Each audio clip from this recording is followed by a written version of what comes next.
Pour ceux qui ne le savent pas, il y a eu un roi dans l'histoire que beaucoup considèrent encore comme l'homme le plus riche à avoir jamais vécu sur Terre. Il était riche non seulement parce qu'il possédait beaucoup d'or, mais aussi parce qu'il contrôlait certaines des plus grandes mines d'or du monde à son époque.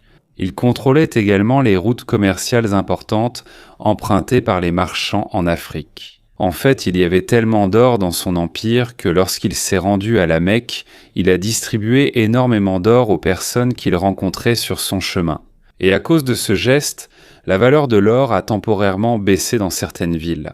Mais ce qui est encore plus surprenant, c'est qu'il n'était pas originaire d'Europe, ni le dirigeant d'une superpuissance moderne.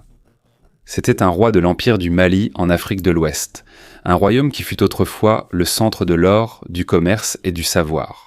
Et le roi dont je parle ici, c'est Mansa Moussa. Mais la question est comment est-il devenu aussi riche et comment a-t-il aussi réussi à diriger l'un des empires les plus riches et les plus puissants de l'histoire? Et c'est ce que nous allons découvrir. Mais avant de commencer la discussion, je voudrais juste te demander de mettre un like et de t'abonner à notre chaîne. C'est déjà d'une grande aide pour nous, les créateurs de contenu. Alors commençons. Avant même que Mansa Moussa ne soit connu comme l'une des personnes les plus riches dans un... Son histoire a commencé dans un grand empire en Afrique. Moussa est né vers la fin du XIIIe siècle dans l'empire du Mali, en Afrique de l'Ouest. Le nom Moussa en arabe signifie « Moïse ». À cette époque, le Mali était déjà parmi les royaumes d'Afrique en plein essor. De nombreux commerçants passaient par ici car l'endroit était bien situé pour le commerce. Le père de Moussa était Fagalaï. Il venait de la famille Keïta. Et c'est la famille Keïta qui dirigeait l'empire du Mali. Mais son père n'est pas devenu roi. Cependant, il faisait une partie des familles les plus importantes de l'empire. Les historiens savent peu de choses sur sa mère, Kankou. Peu de choses ont été écrites sur de nombreuses femmes à cette époque. Mais nous savons que les femmes jouaient aussi un rôle important dans leur société. Elles fabriquaient quand des objets, des tissus, des médicaments et accomplissaient donc d'autres tâches clés dans leur communauté. Maintenant, pour comprendre comment Moussa est devenu une personne importante, nous devons d'abord savoir comment l'empire du Mali a commencé. Avant que le Mali ne devienne puissant, il y avait un autre royaume puissant dans cette région, et c'était l'empire du Ghana. Pendant de nombreuses années, le Ghana contrôlait le commerce de l'or et d'autres produits précieux en Afrique de l'Ouest. Grâce à cela, leur royaume est devenu riche et puissant. Mais au fil du temps, le Ghana a commencé à s'affaiblir, il y a eu une sécheresse, des conflits internes dans le royaume, et les routes commerciales ont également changé. Et à cause de cela, sa puissance d'autrefois a peu à peu disparu. Alors que le Ghana s'affaiblissait, un autre royaume devenait plus puissant. C'est l'empire Soso, dirigé par Soumaoro Kanté. Il a conquis de nombreux territoires voisins et est devenu l'un des dirigeants les plus puissants de la région. Mais cela n'a pas duré longtemps, car une personne s'est opposée à lui. Son nom était Soundiata Keïta. Selon les récits transmis de génération en génération, la vie de Soundiata n'a pas été facile lorsqu'il était enfant. Il a traversé de nombreuses épreuves avant de devenir un leader. En grandissant, il a progressivement uni les différents royaumes et chefs qui voulaient aussi mettre fin au pouvoir de l'empire Soso. Après cela, une grande guerre a éclaté. En 1335, l'armée de Soundiata et celle de Soumaoro Kanté se sont affrontées dans une bataille qui a changé l'histoire de l'Afrique de l'Ouest. Et c'est ici que Soundiata a remporté la victoire. Grâce à cette victoire, l'Empire du Mali est né. À partir de ce moment, leur territoire s'est rapidement étendu. Ils ont contrôlé les routes commerciales importantes et certaines des plus grandes sources d'or du monde entier. Et à mesure que l'empire du Mali devenait de plus en plus riche et puissant, un jeune garçon de la famille Keïta grandissait peu à peu. Et ce garçon, c'était Moussa. Et un jour, il deviendra le dirigeant le plus célèbre de l'empire du Mali et l'une des personnes les plus riches de l'histoire. Cependant, après la mort de Soundiata Keïta, la succession au pouvoir dans l'empire du Mali ne s'est pas déroulée sans difficulté. Il y avait des enfants, des proches et d'autres membres de la famille royale qui pouvaient devenir le prochain Mansa ou roi de l'Empire. C'est ainsi que les luttes de pouvoir ont commencé. Le premier à succéder à Soundiata fut son fils, Ouli. Sous le règne d'Ouli, l'Empire du Mali a continué de s'étendre. Selon certains historiens, l'Empire a étendu son contrôle sur d'importants centres comme Calabas et des villes commerciales comme Tombouctou et Gao. Bien que certains experts ne soient pas entièrement d'accord sur tous les détails, il est clair que le Mali est resté puissant sous son règne. Comme de nombreux dirigeants musulmans de cette époque, Ouli a également voyagé à la Mecque pour le Hajj, le pèlerinage sacré des musulmans. Mais peu de temps après son retour, il est décédé. À partir de là, la situation est devenue plus chaotique. Plusieurs dirigeants se sont succédés sur le trône en seulement peu de temps. Il y avait des gens qui soutenaient un candidat, tandis que d'autres voulaient leur propre favori pour devenir empereur. À cause de cela, des conflits ont éclaté au sein de l'Empire. Malgré ces problèmes, le Mali est resté riche et la raison en est simple. Ils contrôlèrent certaines des routes commerciales les plus importantes d'Afrique. Les commerçants qui transportaient de l'or, du sel, des tissus et d'autres produits traversaient les terres du Mali. Des taxes étaient prélevées sur le commerce et les royaumes commerçants dépendaient de l'Empire, qui recevait aussi des contributions de la population. Et l'une des sources de richesse les plus importantes du Mansa était l'or. À cette époque, il y avait énormément d'or dans les terres de l'Empire du Mali. Les gros morceaux d'or étaient considérés comme la propriété du Mansa. C'est pourquoi la richesse de ses dirigeants ne cessait d'augmenter. Pendant que le pouvoir changeait de main, un homme étendait progressivement la puissance de l'Empire. Son nom était Sakura.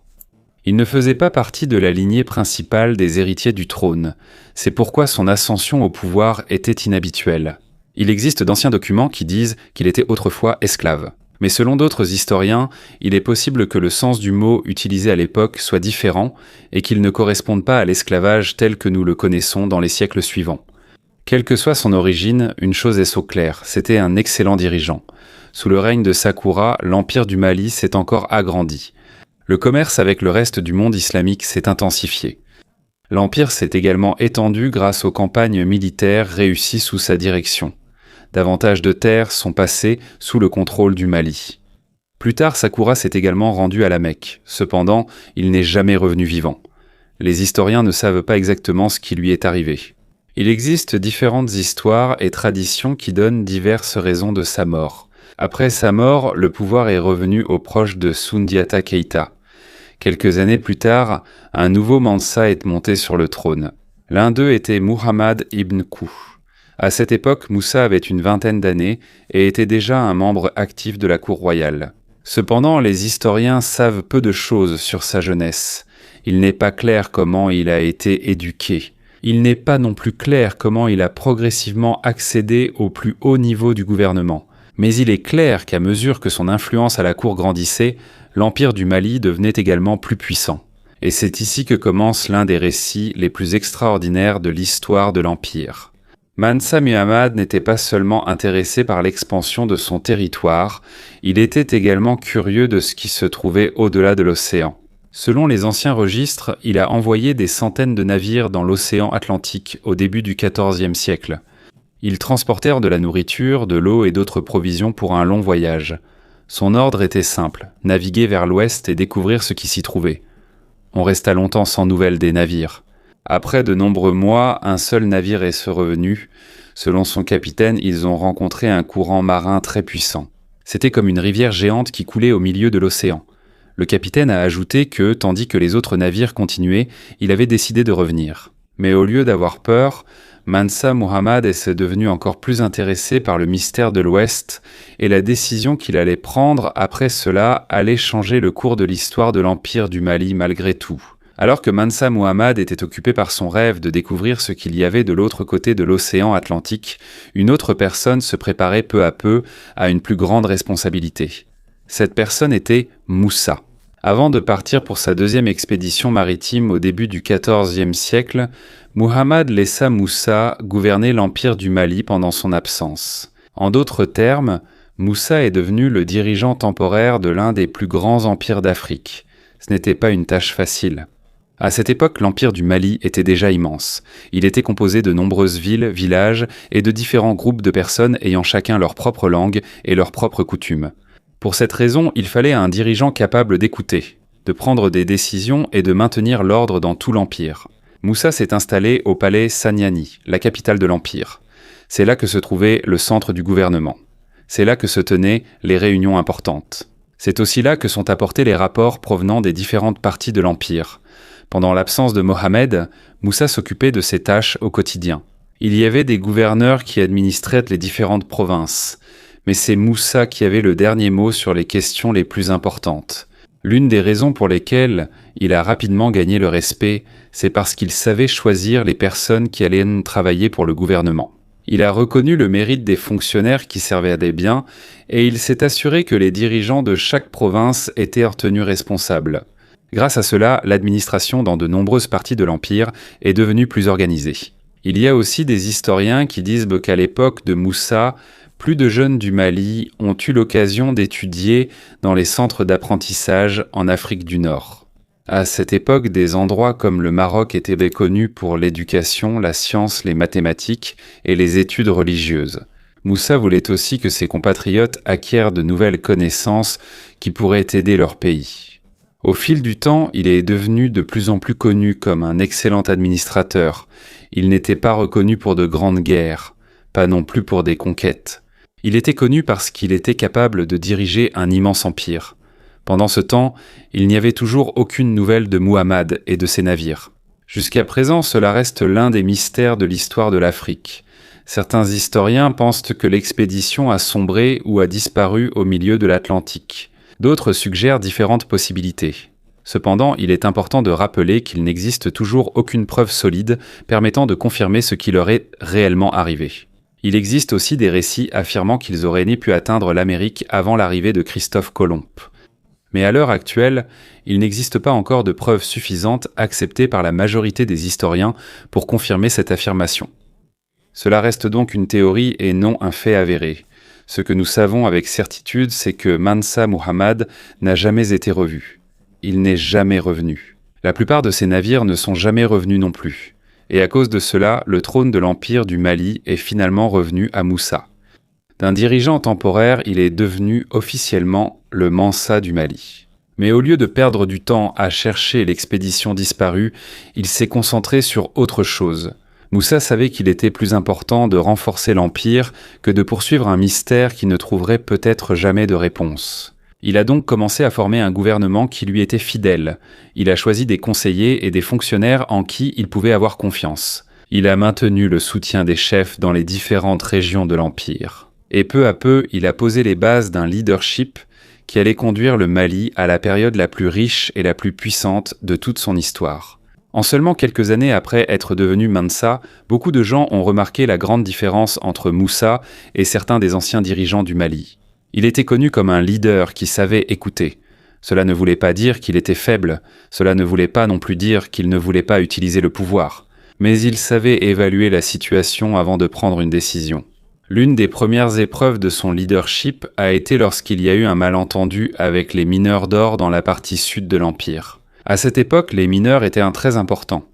Dans l'économie du Mali, ce sont eux qui extrayaient l'or, la principale source de richesse de l'Empire. Selon les historiens, Moussa a essayé d'encourager davantage de personnes à suivre l'islam. Mais lorsque certaines communautés de mineurs se sont opposées, la production d'or a également été temporairement affectée. Au lieu de recourir immédiatement à la violence, Moussa a choisi le dialogue et la résolution des problèmes. Grâce à cela, l'exploitation minière est redevenue normale et un plus grand désordre a été évité. C'est un événement très important car il a montré qu'il pouvait changer une décision lorsqu'il voyait qu'il existait une meilleure façon de résoudre un problème. Mais ne pensez pas qu'il n'a utilisé que la diplomatie. Lorsqu'il s'agissait de la sécurité de l'Empire, Moussa était strict. L'un des plus grands problèmes à l'époque étaient les bandits qui attaquaient les commerçants. Voyager sur certaines routes était dangereux à cause du risque de vol ou même de mort. Lorsque les commerçants avaient peur de voyager, le commerce ralentissait. Lorsque le commerce ralentissait, les revenus de tout l'Empire diminuaient. C'est pourquoi Moussa a pris des mesures plus strictes contre les bandits et les criminels. Petit à petit, les principales routes commerciales sont devenues plus sûres. De plus en plus de commerçants ont commencé à voyager. Davantage de produits arrivaient dans différentes villes, et le gouvernement collectait plus d'impôts. C'est à ce moment-là que les gens ont commencé à ressentir la prospérité de l'Empire du Mali. À mesure que la sécurité augmentait, les affaires prospéraient également. Il n'y avait pas que l'or qui circulait sur les marchés. Il y avait du sel, du riz, du miel, des chevaux et bien d'autres produits. Il y avait même des marchandises provenant de régions très éloignées d'Afrique et du monde islamique. Peu à peu, le Mali s'est intégré à un réseau commercial mondial beaucoup plus vaste, et c'est là que se cache le véritable secret de la richesse de Mansa Moussa. Ce n'est pas seulement parce qu'ils avaient tâté beaucoup d'or, mais aussi parce qu'ils contrôlaient pour les routes empruntées par les commerçants. Imagine que presque tous les commerçants doivent passer par ton territoire pour vendre et acheter des produits, tu gagnerais énormément grâce aux taxes et aux frais. C'est ce qui est arrivé à l'Empire du Mali. De nombreuses routes à travers le désert du Sahara passaient sous leur contrôle. Les caravanes transportant du sel depuis le nord et des marchandises du sud devaient passer par les territoires contrôlés par les Maliens. Et comme ces routes étaient insures, encore plus de commerçants venaient. Il y avait des villes qui sont devenues des centres d'échange de produits. C'est là que les commerçants de différentes régions se rencontraient. C'est là que les prix des marchandises étaient en discutés. C'est aussi là que le gouvernement collectait les taxes. En plus des routes terrestres, les rivières comme le fleuve Niger jouaient également un rôle important. Grâce aux bateaux, les produits pouvaient être envoyés plus rapidement dans différentes parties de l'Empire. Plus les déplacements étaient rapides, plus les échanges l'étaient aussi, et plus l'argent entrait vite dans le trésor du Mali. À mesure que l'Empire s'enrichissait, son armée devenait également plus puissante. Selon certaines estimations d'historiens, le Mali possédait l'une des plus grandes armées d'Afrique à cette époque. Il y avait des milliers de soldats et de cavaliers montés à cheval. Les cavaliers étaient importants car ils pouvaient se déplacer rapidement à travers les vastes plaines et les déserts.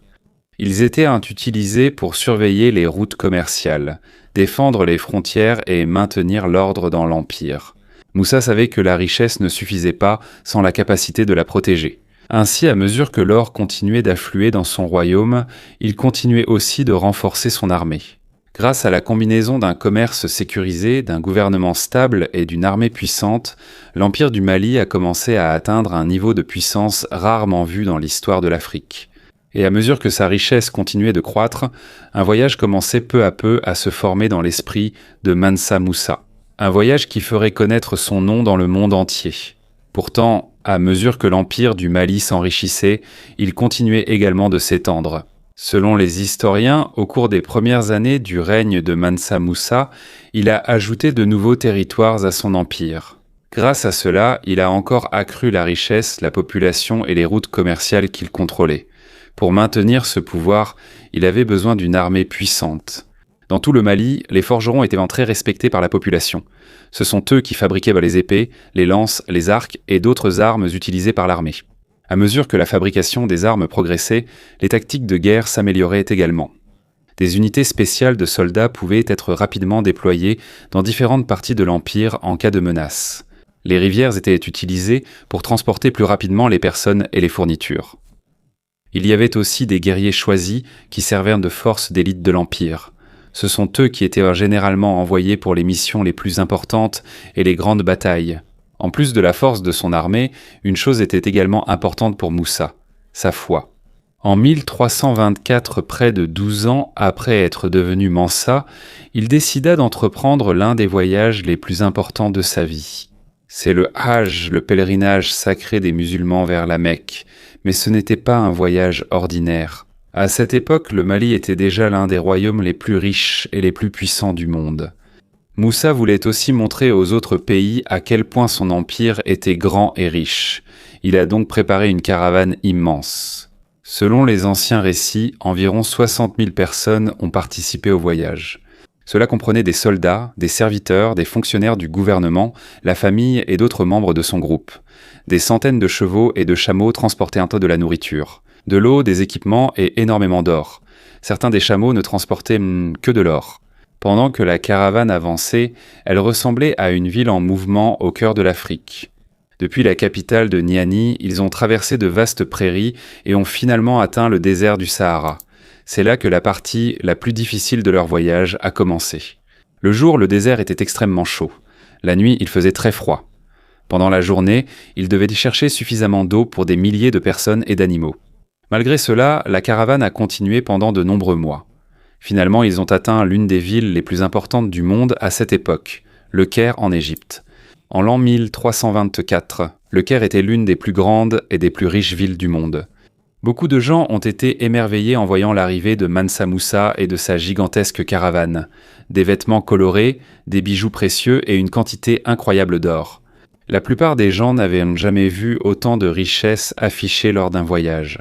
Lorsque Moussa a été invité par le sultan d'Égypte, une situation délicate s'est présentée. Selon la tradition de l'époque, on attendait de lui qu'il témoigne du respect au sultan d'une manière qu'il ne voulait pas adopter. Mais grâce à une discussion respectueuse, ils ont trouvé un compromis qui honorait les deux parties. Leur rencontre s'est bien déroulée. Ils ont échangé des cadeaux. Ils ont parlé de leur royaume. Et pendant que la caravane se reposait au Caire, la nouvelle commença à se répandre dans toute la région au sujet d'un roi venu d'Afrique possédant une richesse presque incommensurable. Et à cette époque, les gens ne savaient pas encore que les actions suivantes de Mansa Moussa en Égypte allaient rendre son nom encore plus célèbre dans l'histoire. Après quelques mois passés au Caire, le nom de Mansa Moussa devint encore plus célèbre. Partout où il allait, il distribuait de l'or aux pauvres, aux fonctionnaires, aux commerçants et aux chefs religieux. Il a distribué tellement d'or que, selon les historiens, la valeur de l'or a baissé au Caire pendant de nombreuses années. Cela montrait à quel point l'empire du Mali était riche à cette époque. À la fin de 1324, Moussa a poursuivi son voyage vers la Mecque. Depuis l'Égypte, sa caravane a traversé les déserts d'Arabie jusqu'à ce qu'ils atteignent Médine, la deuxième ville la plus sainte de l'islam. Ici, Moussa a visité des lieux importants pour sa foi et a parlé avec de nombreux érudits venus de différentes parties du monde. Après cela, ils se sont rendus à la Mecque. Après un long voyage, Moussa a enfin vu la ville qu'il rêvait d'atteindre depuis si longtemps. Comme les autres pèlerins, il a porté un simple vêtement blanc et a temporairement mis de côté son statut de roi. Pendant plusieurs jours, il a accompli les rituels du Hajj avec des milliers de musulmans venus de différents pays. Selon certains récits, il y a eu des tensions à un moment donné entre certains pèlerins, mais cela a été résolu sans que cela ne dégénère en violence. Après avoir terminé le Hajj, Moussa a reçu le titre de Haji, un honneur accordé à ceux qui ont accompli le pèlerinage sacré. Selon certains récits, il a beaucoup apprécié la vie à la Mecque et il voulait même y rester plus longtemps.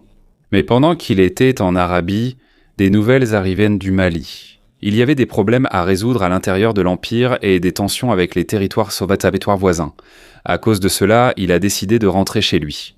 Avant de partir, il a invité plusieurs érudits, enseignants, chefs religieux et experts à l'accompagner au Mali. L'un de ceux qui l'ont accompagné était Abou Ishaq al-Sahili, un architecte et poète renommé qui allait plus tard avoir une grande influence sur l'architecture de l'Empire du Mali. Alors qu'il retournait en Afrique, la renommée de la richesse de Mansa Moussa s'est encore davantage répandue. Dans les marchés et les centres de commerce, les marchands venus d'Europe, d'Asie et d'Afrique parlaient du roi du Mali qui transportait une quantité incroyable d'or. Beaucoup se sont intéressés à la source de la richesse de son empire, mais l'emplacement exact des mines d'or du Mali est resté secret pour de nombreux étrangers. Pendant leur voyage de retour, le trajet n'a pas été facile. Certains membres de la caravane sont tombés malades. Certains sont également morts à cause de la difficulté du voyage et des dangers du désert. Comme il avait déjà distribué beaucoup d'or pendant son voyage, Moussa a été obligé d'emprunter de l'argent et des provisions pendant son séjour au Caire afin de pouvoir poursuivre son retour au Mali. Mais malgré cela, il est resté l'un des dirigeants les plus riches du monde. Alors que la caravane approchait de l'Afrique de l'Ouest, une nouvelle importante est arrivée.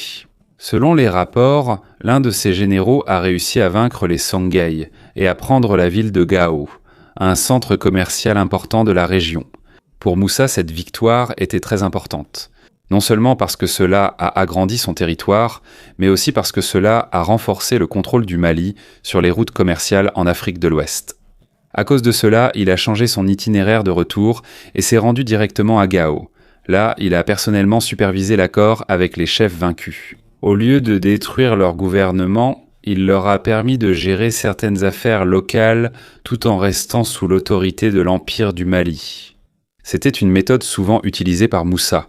Il préférait obtenir la loyauté et la stabilité plutôt qu'une guerre sans fin. En approchant de sa capitale, il devenait évident pour tous qu'il n'était plus seulement un roi riche.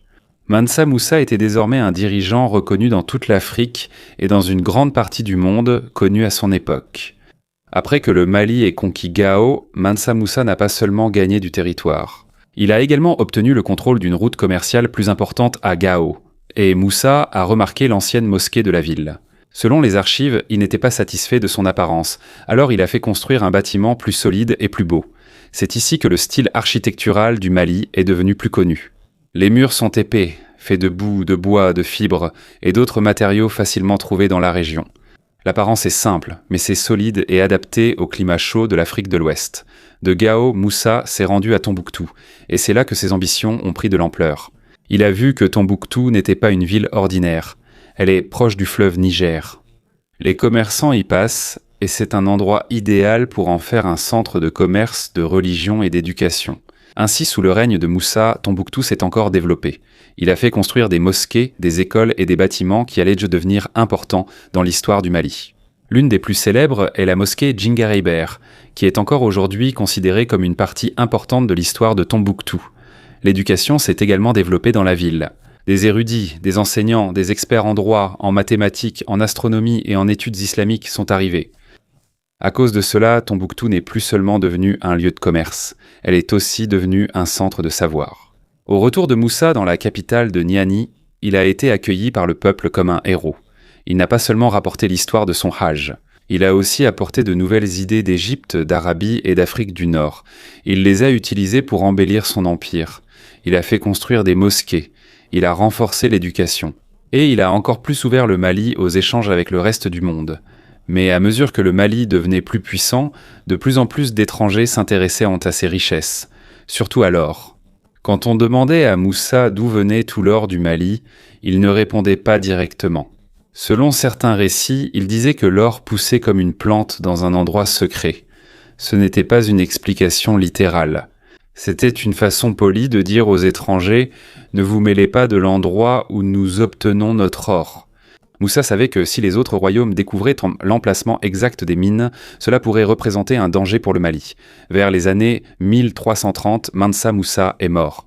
L'année exacte et la cause de sa mort ne sont pas claires, car les anciens récits diffèrent. Son successeur fut son fils, Magan. Mais le règne de Magan n'a pas été aussi fort que celui de son père. Peu à peu, des problèmes de sécurité sont apparus. Certains endroits se sont rebellés. Des groupes ennemis ont attaqué. Et les villes qui étaient autrefois sûres à l'époque de Moussa ont commencé à devenir vulnérables. Après Magan, c'est le frère de Moussa, Souleyman, qui a régné. Sous son règne, le Mali est resté important, mais on pouvait déjà voir les premiers signes de déclin. Il y a eu des conflits au sein de la famille royale. Certains chefs de province voulaient en se séparer. Et plus tard, il y a eu des royaumes voisins, qui ont commencé à prendre les terres du Mali. Au fil des siècles, le pouvoir de l'Empire a diminué de plus en plus. L'ancien Mali, autrefois très puissant, a été progressivement divisé en entités politiques plus petites, et sa capitale, Niani, a finalement été attaquée et incendiée. C'est ici que s'est terminé l'âge d'or de l'Empire du Mali. Mais le nom de Mansa Moussa n'a pas disparu. Jusqu'à aujourd'hui, il est connu comme l'une des personnes les plus riches de l'histoire.